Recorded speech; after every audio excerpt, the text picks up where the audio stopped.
At some point, something simple becomes noticeable. You're still living, not dramatically, not intentionally, not with a sense of direction or arrival, just still living. Life hasn't paused because you stopped pushing. It hasn't collapsed because you stopped chasing. It hasn't required a new framework to continue. It just kept going. This episode isn't here to explain what that means. It's here to sit with it, because still living doesn't feel like an achievement. It doesn't feel like insight. It doesn't feel like something you work toward. It feels ordinary, and that's exactly why it matters. Earlier, life may have felt like a project, something you were building, something you were improving, something you were supposed to figure out. Even rest had a purpose. Even confusion had a lesson.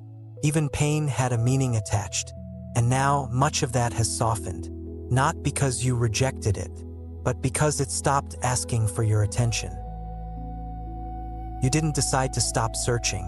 You didn't decide to stop striving. Those things simply lost urgency, and life didn't punish you for it. That realization can be quietly surprising, because many of us carry an unspoken fear. If I stop trying, something bad will happen. That fear is rarely examined. It just operates in the background, keeps us moving, keeps us busy, keeps us oriented toward improvement. So when trying loosens and nothing collapses, something shifts. Not all at once, but gently. You begin to trust life in a new way, not because you believe in it, but because you're watching it continue. You're still showing up, still responding, still handling what appears, without the internal pressure that used to accompany everything.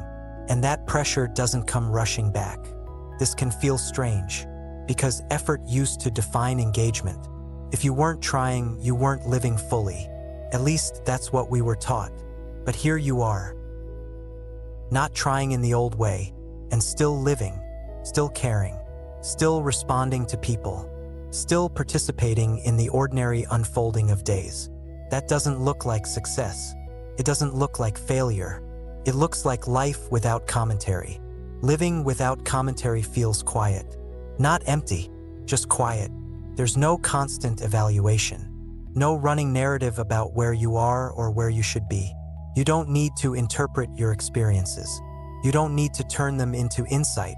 They arrive, they pass, and you're here for them. You might notice that emotions still show up. Joy still appears. Sadness still moves through. But they're not proof of anything. They don't confirm progress or regression. They're simply part of living.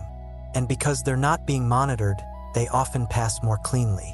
You don't cling. You don't resist. You don't analyze. You experience. That's still living. You might notice that decisions still get made.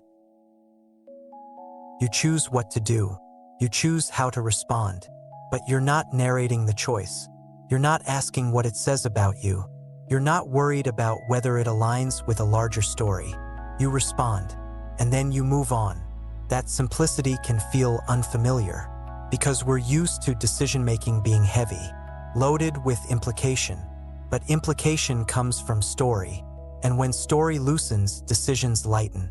They become practical, situational, human. Still living also changes how you relate to uncertainty. Uncertainty is no longer something you need to resolve before continuing. You continue with it, not bravely, not heroically, just naturally. You don't need certainty to function. You never did. You just believed you did. And now that belief isn't running the show.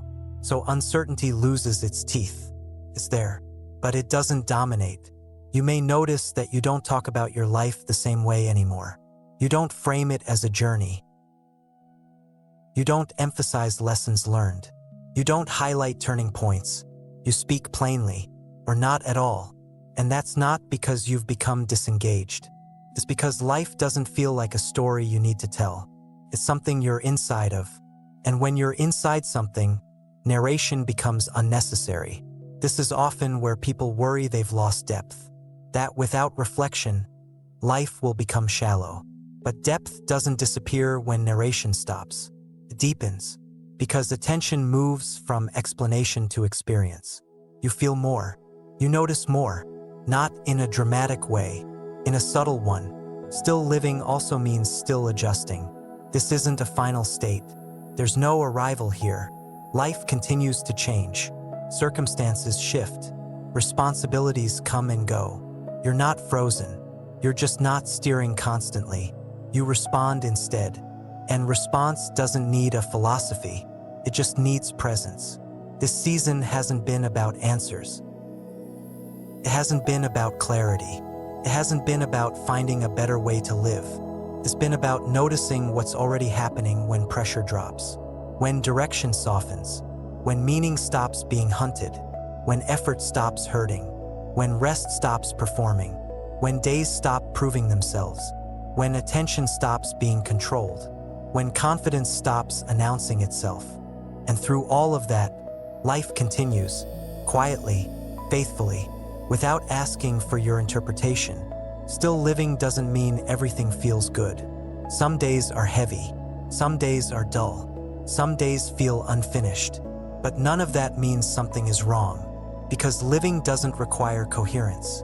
It requires participation, and you're already participating, not because you're trying, but because you're alive. If you're listening to this at the end of the season and noticing that nothing feels resolved, that's intentional. This isn't a conclusion, it's a resting place. A moment to notice that you didn't need to arrive anywhere for life to keep happening.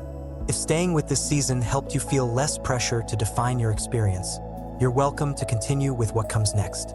Liking the video helps it reach others who may be waiting for life to make sense before allowing themselves to live it. And if someone you care about feels like they're between chapters without a story to tell, you're welcome to share this with them, only if it feels right. Nothing here needs to be wrapped up. Nothing needs to be summarized. Nothing needs to be explained. You're still living, and that quietly is enough.